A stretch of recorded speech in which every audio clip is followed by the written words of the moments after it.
Hello everyone and welcome to Cinderful Gaming. I hope you're all doing well, I hope you're all staying safe, and most of all, I hope you're all fighting that war against the grey. Today's video, we're going to be looking at the best and worst armies in Warhammer 40k to get started with in the game. So this video, we've got a bunch of criteria which we will go through in a second, talking about what we think is required for a good army to be good to get into Warhammer 40k with. This doesn't necessarily mean it's going to be the most competitive army or it's going to be, you know, the worst army in the game. It's all about this criteria that we look at as a whole to sort of make up our minds on what we think the armies for this particular getting started with and getting as your very first army into Warhammer 40k are. So with that said, we'll get into the criteria in a second, but this video we're going to go over 4 of our best and 4 of our worst armies. Now, I should clarify here as well, when we say worst, we're being a little bit hyperbolic. They're worst in the case of getting into the game with, but that doesn't necessarily mean they're the worst army to get into the, worst army in the game. They could be one of the most high-powered army in the game, and we look at, say, our Warhammer Age of Sigmar one, where many of the top armies actually are the ones that we think are probably worst to get into the game with, because they're sort of bogged down with certain things we think are negatives for getting into the game. This is about teaching someone how to play the game, how to get into, and making it as easy as possible in access in many ways. So with that said, let's get going and check out the criteria that we're going to be using for judging whether we think an army is the best or the worst in the game. And if this video is popular, we'll go around and we will touch on all the armies in Warhammer 40k, in all the sort of main allegiances of Imperium, Chaos, and Xenos as well at a later date. And so here is our criteria for the video. So the first thing is an army must have a star collecting box or a similar easy point of entry, something like a starter set or something like that. This also can change throughout the year, as Games Workshop do like to release dual box sets along launch of multiple armies. We've seen this upcoming for both the Custodes and Genestealer cults recently, and also we had the Thousand Suns and Grey Knights not too long ago. But also, we have Christmas Battle Forces that come out every year and other launch boxes for particular ranges. When that happens, it can be a great way to get into an army. However, those boxes are fleeting and are not mainline ranges, so, you know, at the point in time, we will disregard any that aren't mainline, but always this can change, you know, our opinion on whether or not this army or this particular part of our criteria is important to that. We don't want the model count in these armies to be massive. Hordes can be a big issue to paint with. They can be massive issues both to paint, to buy, and all of that sort of stuff. Cost of the army as well. Like we said, we don't want lots of models because it's going to up our cost. We want to be able to get into this army nice and cheap. Once again, this connects with the fact that making star collecting boxes and starter sets and all that are generally discounted value to get into 40k easier with. We then want a lack of summoning or having to bring other units to the table. Anything extra we're having to bring to the table for any particular reason makes this harder. So definitely don't want any of that in the army if we can at all avoid it. If it's units coming back, it's not as bad, or units that are purchased as part of our army list, it's not as bad, but we don't want to have to bring extra things to the table. Extra things just mean we're having to buy more stuff. Painting skill is an important one as well, because you don't want to have highly detailed miniatures that, you know, an inexperienced painter is going to really struggle with, as their first army is going to be hard to tackle. Of course, you know, if that's something you all think you're up for the challenge with, then completely disregard this, but we will generally be suggesting armies that we think are easier to paint. We want multiple ways to play with the army as well. It's great to have your miniatures able to be used in multiple different ways, you know, in the play of like playing in different sort of chapters or the other namesakes that are throughout the types of armies across the game. You want ways to be able to use your same miniatures in different ways and play in different styles, and also you want to be able to, buy different models to change how your army plays as well. Ease of play is really important. We want an army that's really simple. The less we have to learn about our army, and our army just, you know, has very basic sort of rules, it makes it really easy to play with. And then last of all, competitiveness. While this isn't a major issue, it is important to remember how your army is doing in a competitive meta. You don't want to pick up, say, the worst army in the game and your friends are rocking around with some of the best armies in the game. It's going to be not a great time for you if you're not expecting it. So while competitive isn't definitely an issue, it is worth knowing where your army sits so you can really have your expectations set at a probable level for those things. With that said, let's get cracking on into our best 4 list for Warhammer 40,000. So, starting off our list, we have number 1, the Space Marines. This one should come as no surprise to anyone that it makes our list at all. Space Marines are a great army to get into Warhammer 40,000 with for a multitude of different reasons. First of all, we have access to a wide variety of ways to get into the army at a much cheaper cost. This is thanks to a ton of combat patrol, star collecting boxes, ability to be in the starter set, and also just a wide variety of other discounted ways. Generally, there'll always be Space Marine battle forces out every year. You'll see releases for Space Marines all the time. Yes, people love to complain that Space Marines get all the love, but they are the poster boys of the main game for Warhammer and for Games Workshop, so it makes sense that there's so many miniatures coming out for this. This, of course, is one of the drawbacks of Space Marines, that there is so much stuff. And if I was suggesting to someone to get into Warhammer 40,000 with Space Marines, I would most certainly suggest that they get in with the Primaris variation of the army. So anything that has Primaris Marines, good to go for me for Space Marines. Model count for Space Marines is really light. I mean, they are elite Space Marine soldiers, so you do not have an awful lot of miniatures on the table. This is great as it lowers your cost of entry even more. You've got a ton of star collecting boxes and combat patrols that are lowering your cost already, and not needing many models is even better than that. And then we've got, of course, after that, you're not having to bring any extra sort of stuff to the table because your Space Marines are just doing what they do. And then painting skill, Space Marines are easy to paint, but also have the ability to really progress your painting skills. Some of the core troops, things like your basic sort of troops for the Space Marines, are really easy to paint, but some of the characters have a lot of detail which can really lend itself to learning some new techniques. You've also got the ability where they take either big blocks of color or metallics really, really well, just thanks to those large areas. So there's a ton of stuff you can do with your Space Marines. Multiple ways to play is, of course, a fantastic thing about Space Marines. As you go and look through all the different combat patrols, you see there's Space Wolves, there's Death Watch, there's Blood Angels, there's Dark Angels, and there's a ton more ways. You've got all these options with Space Marines, so you can go down and play a particular chapter. You can make your own chapter, so you can chop and change however you want. And there's just so many different things to do. Easel plays another one for Space Marines as well, because while the core Space Marines do play pretty similar, the same units generally work well for all the chapters across the game, and you just have slight different variations of how you play, and this is very evident in which sort of, I guess, codex or codex supplements you play with for the Space Marines. Lastly, we've got, of course, the competitiveness of Space Marines. With so many options, they're always going to remain somewhat competitive. Depends on which variation of Space Marines build and which units will be competitive at the time, but they're an army that can always sort of adapt to whatever the meta is putting out, because they just have that vast variety of options available to them. And next up, we're going to talk about the other half of the current starter set for Warhammer 40k, and that is, of course, the Necrons. Necrons are a really solid army to get into Warhammer 40k with, just for the fact that they do have multiple easy ways to get some models for the army. You have, obviously, all the variations of the starter set, and then you have a combat patrol box on top of that as well, which just gives you a lot of different points of entry at a very cheap cost. This, of course, means the cost does come down from getting a bunch of your Necrons. You can find ways to pick up some Necrons at a really cheap cost. Getting a bunch of warriors at some very good prices in particularly the smallest version of the starter set is always a better way to go when picking up those Necrons. The model count for the army for Necrons can get a little bit higher than your Space Marine armies on the opposite side, thanks to the Necron warriors, but this is where the paint scheme for the army really comes into it. Large bits of mechanical things means you can paint up Necrons in metallical colours really, really quickly. Necrons take paint really well and are really easy to paint in general, and, you know, this just makes vast hordes of them done really easily. Of course, you've got the fact that Games Workshop actually provide some metallic spray paints, and you can find other companies' spray paints for much cheaper costs out there for metallics as well, but it does mean that you can easily find those colours and just spray paint a base colour, give some washes, pick out some of your little details, and you're done with your Necrons. It's as simple as that painting wise.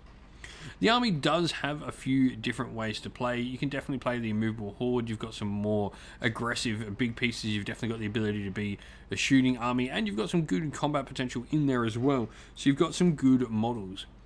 Not only add to that, but thanks to the latest update to Warhammer 40k, there's a ton of models with the core rules. So this means a lot of your units are going to be receiving sort of the buffs for core units that you otherwise would not. Now, thanks to this amazing update for the army. Ease of play with Necrons, pretty simple. Like, they are, you know, sort of an aggressive attrition style force where they just sort of move up slowly, taking on objectives, taking points and killing the enemy as they slowly move up, backed up by some heavy support firepower. So Necrons do have a relatively easy style of play. Competitiveness, Necrons are a little bit fleeting at the moment. Sometimes they're not the most competitive army on the table, but we have yet to see an awful lot of them come to the table with the additions of all the new core rules to the Necrons. So we could be seeing Necrons on the rise soon, but at the moment they're not doing the greatest, but not doing the worst either. So we can definitely see this army on the rise, hopefully in the future, thanks to some more updates. But with all the things and them being easy to paint, there are a ton of cheap ways to get into the army. They are a really great army to get into Warhammer 40k with at the moment. Number 3, the Adeptus Custodes. Another great army to get into the game with, and they do share many of the same reasons as Space Marines, but they do have some slight differences. At the moment, there is no star collecting or similar box for Adeptus Custodes, though with the Codex launching very, very soon for the army, we can assume that there probably is going to be a combat patrol coming up for the Adeptus Custodes. At the moment, you can definitely go try and find one of the jewel boxes with some Genestealer cults and pick up your Custodes from there as well. The model count in the army is what really makes this army great. They are hyper elite. If you thought Space Marines were elite, well, Custodes are even more elite than them. And so, for this reason, they get even easier to collect. You don't really need a star collecting box if you're not buying that many miniatures like you will be with a Custodes army. The cost of the army does come down to this, though. Their general kits are a little bit more expensive than your other kits of various ranges, but this sort of weighs down by the fact of how little of these guys you need on the table. They also, like Space Marines, are really easy to paint. Large, blocky areas, though generally a little bit more detailed than Space Marines and generally have cloaks and stuff like that, in addition to the models. They are really easy to paint. They take big blocks of colour, whether metallics or flat colours, really well, and so it just makes them nice and easy to paint and get onto the tabletop nice and quickly. Multiple ways to play is something maybe the Custodes struggle with, though they do definitely have some options across their army list. They have jet bikes, they have dreadnoughts and armor, and they also have, you know, combat troops and some shooting units as well. They're generally not as all-round versatile as a Space Marine force can be with all the options available to them, but they do have a solid playstyle and can play in a couple of different ways. Competitiveness, Custodes are doing really well at the moment. That's what's really great. When you have models that have just such amazing statistics like the Custodes do to sort of fall back upon, you've got a really solid army on your hands. So not only is the army easy to paint, easy to collect, it's also pretty darn decent on the tabletop as well. And last but not least, in our top 4 for getting into Warhammer 40k, we have the Orcs. The Orcs recently saw an amazing release of a bunch of awesome miniatures this year for Warhammer 40k, but that's not the reason we think they're a great army to get into Warhammer 40k with. First of all, they of course have their own Combat Patrol box set available to them, and if you can still find it, they do have some cool launch box sets for the army, but those will be harder and harder to get around with. But with that said, there are a bunch of amazing miniatures here that you can get at a cheap cost inside that Combat Patrol box set. Model count for the army can be high if you definitely go down the Orc Horde route, though there are ways to definitely make the army more elite if you go more vehicle heavy and start taking your snaz wagons and your boom trucks and all those amazing names that Orc vehicles have. You can definitely find your way to a smaller force that will definitely lighten up the cost of your army for you. But also, there's other great ways to sort of lower the cost of the army is, of course, with that Combat Patrol box set. Painting skills for Orcs, because they are so beaten and so dirty, they can be relatively easy to paint. Green skin is very forgiving as well. Just not having to paint like a natural skin tone can make for a really easy paint job on their skin, and also all their medals and stuff you can make look really warm with some really just basic techniques of just washing and dry brushing to make them look really great. Those large areas of armor as well take really well to big blocks of color, whether that be, you know, actual metallics or flat colors like blues and reds. It's really easy to get this army painted and on the table nice and quickly. Even if you are going down the horde route, like the fact that you have all these giant patches of armor to put nice big blocks of color on and green skin can really make that painting of a horde orc army much easier. The army does have multiple ways to play. Like we've already stated, you could definitely go down the horde route, you can definitely go down playing with the mechs, and you can also go down the beast snaggers and go down that feral orcs way, which is amazing. So you've got loads of different variations for the army as well. The army is pretty easy to play in many incarnations of it. Generally, it wants to go across the table and get pretty close and smash in face, or it wants to move around at really high speeds and shoot your opponent off the table with some high speed attack options, like your different versions of buggies for the orc army. Competitively, orcs are doing really well at the moment as well, so they can be a really great army to get on the tabletop, not just for a multitude of different reasons, but also then do really well on the table as well for you, thanks to a good competitive sort of setting at the moment for the orcs to thrive in. The orcs love a good scrap, and they're fun to get in the game with. And so now we start looking at the worst factions to get into the game with. And number one, we've got the Genestealer cults. And so, at the current point in time, they don't have many great ways to get into the army at a discount, though they do have a new codex coming out soon at the start of next year, so they could see a combat patrol, which would definitely make getting into the army easier. Though, one of the issues with this is generally this army has a lot of models on the table, so you're going to have to be buying probably multiple of these combat patrols to get into the army, and they don't really have a solid non-horde or at least infantry heavy style version of the army available to them, unless you're starting to mix in Tyranids and play with stuff around like that. So it generally can sort of rack up your cost even buying and start collecting boxes, as you'll have to buy a few of them, and this generally doesn't lead to the most competitive army when you're buying the combat patrol over and over again. And so another thing as well is the models generally are really detailed. You've got a lot of different textures on the skins and stuff like this, and some weird head options that lead into scales and sort of the mutating parts of the army in between those human and alien sort of hybrid versions that they are. This can lead to a lot of different, I guess, more advanced technique required to get your army as nice as looking on the tabletop as possible. We've also started to see some of the rules for the new army come out, and they do seem to be a lot more complex in how they play as an army. Not quite as basic and requiring a lot more pre-plan up and pre-strategy for the game. This can just make an army a little bit overburdensome for someone new getting into the game. If you are someone who really likes to sort of plan out their army and plan out their games and think a lot before the games and before even played and before dice are even rolled, then maybe Genestealer cults are the army for you. But this is something to be wary of when thinking this army. This army has to be thinking ahead of the game, thinking about how it's going to put its strikes into play before any dice are even rolled on the tabletop. This can just make them a little bit overbearing rules-wise for a lot of new players. Competitively, at the moment, Genestealer cults are not doing great as well at all. However, we do know that Codex is coming, so this could definitely change in the future for the faction. Number 2, the Craftworld Eldar. So here's the issue with Eldar. They do have access to a Start Collecting box, getting you some cool Wraith models for a nice discounted cost. However, the big thing for me, more than anything that is a letdown for Eldar, is the starter faction. At the current point in time, they have a ton of Finecast and metal miniatures in their range. This means that a lot of their range and a lot of the cooler models like the Aspect Warriors are currently online only, which means you can't get discounts from them generally from a friendly local game store or an online retailer. This means generally having to go pay full price from Games Workshop, and those kits can be relatively expensive, and also they have the issue with either being Finecast or being metal, which is harder to work with for a new hobbyist. We definitely suggest if you're getting into an army, you want to be playing an army that has as many plastic miniatures so your hobby journey starts off the right way.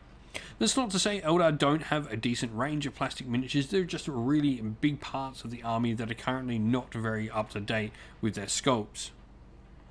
This, of course, with the Finecast and all of that, can raise the cost of your army because all these extra components of the army are going to be at that sort of Finecast metal premium rather than a cheaper plastic cost as we generally see with some units.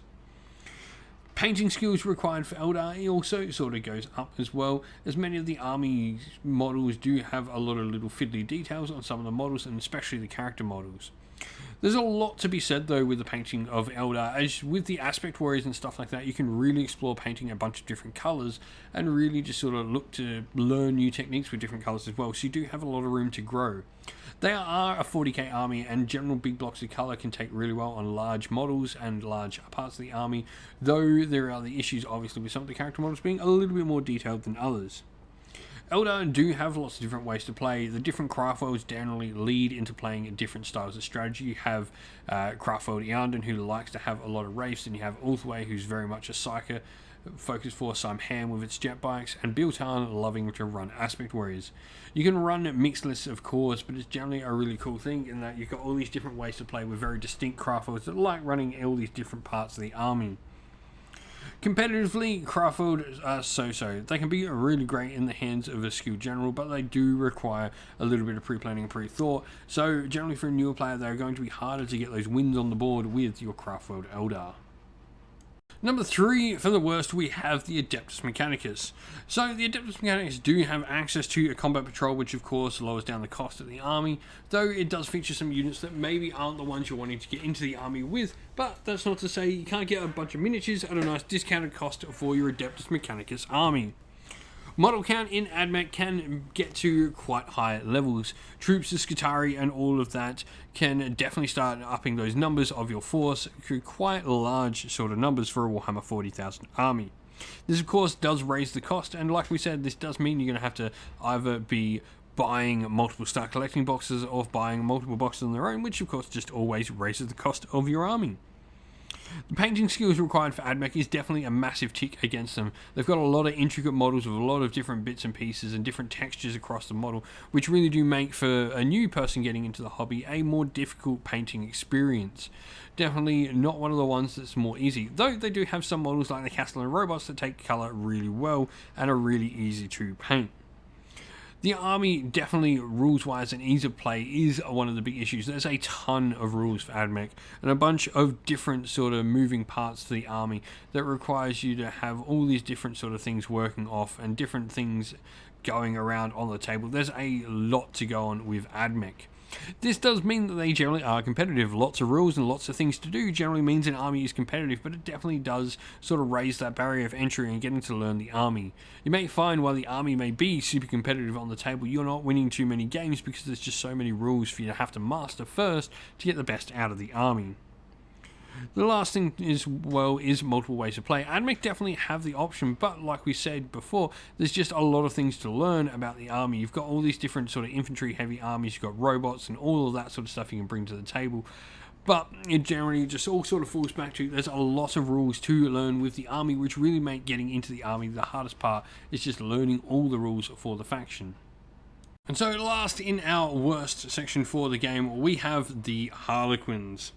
We have issues with Harlequins. First of all, they don't have a star collecting or combat patrol of their own, which definitely means you're going to need to be getting more models. However, the army can be relatively elite, so this does mean you can lower your model count that way, but they're not the most elite army in the game, and generally some versions of the army can actually have quite a few miniatures on the table, so this definitely goes against them as well. Just racking up that cost of the army to get stuck in with. Painting skill though for me is where the Harlequins really suffer. They've got a ton of highly detailed miniatures, no sort of a cohesive look to the miniatures either, so it really makes sort of batch painting and smashing out large units of these really difficult, as there's just a lot of detail to them. They are one of the most amazingly looking armies in the game, I think. However, it's definitely worth just noting how intricate some of the bits and pieces on Harlequin models can be that can really make them a task to get through and get painted, especially as your first army. I'd strongly suggest if you really like Harlequins and want to see something play somewhat similar, definitely go for Drukhari first and move into your Harlequins later would be my suggestion. For getting into this faction, if that is something you wish to do as your first army in the game. The multiple ways to play, Harlequins don't generally have all that many ways. They do have a limited range of models, though you could always bring them in, say Drukhari, or in coalition with some Craftworld Eldar or some Eldari as well, so there's ways you can work around that. But generally the army doesn't have a lot of different models, so you've not got a lot of options when it comes to how building your list for the army. Ease of play is definitely hard as well. This army is a scalpel. It likes sort of taking bits and pieces of the opposing army off the table one at a time, and so it doesn't want to fight in a straight up fight. So this can make learning with the army and ease of play a little bit harder. They're not Space Marines and they don't just want to stand on a line and shoot guns. This army wants to sort of slink around the shadows and pull the enemy army apart in one massive dance. Competitively though, the army, because they do have lots of rules and they do have a good way to play the game, are doing pretty okay competitively at the moment. So there's definitely got this for you going for them, but it is hit with a bunch of snags that the army is very hard to master. Well, that's the end of the video. Thank you all for watching. Please don't forget to leave a like and subscribe if you have not already. And also, why not drop us a comment below and let us know what you enjoyed about the video. If you'd like to come chat more with me and other members of our little community here at Cinderful Gaming, you can do so by following the link in the video's description to our Discord server. Also, if you'd like to help support the channel more and in another way, you can do so either by supporting on Patreon or YouTube members. You can do either of these by following the links in the video's description, and as a special thing for everyone who does, we'd like to give a shout out first of all to our Patreons: Christian Weir, James Soren, Greenskins Gaming, AJC, Kenny Lowell, Outer and Shop First, Andrew Bowen, Nathan Fee, The Rising Ape, Q Dynamic, Agu, Anthony B, Anton Nilsson, JJ Austrian, Average Wargamer, Domer, Mark Harvey, James Cater, and Samuel. And a special shout out as well to our YouTube members: Greenrich Gaming, Kenton Young, Chris Wallace, Ronya, Vinny, Lockloric, The Johnny84, David Ellsworth, Revenar, Wolfric Nick, Broken Chef, and Sean Scott. Lastly, a special thank you to, first of all, Lady Watchfox Art, who does all the amazing artwork for the channel you can see here, and to Xmorphic, who does all the amazing background work for our Discord server, making sure it all works nice and properly over there. Thank you all for watching once again, everyone. Stay safe, stay well, and most of all, keep fighting that war against the Grey. Ciao for now.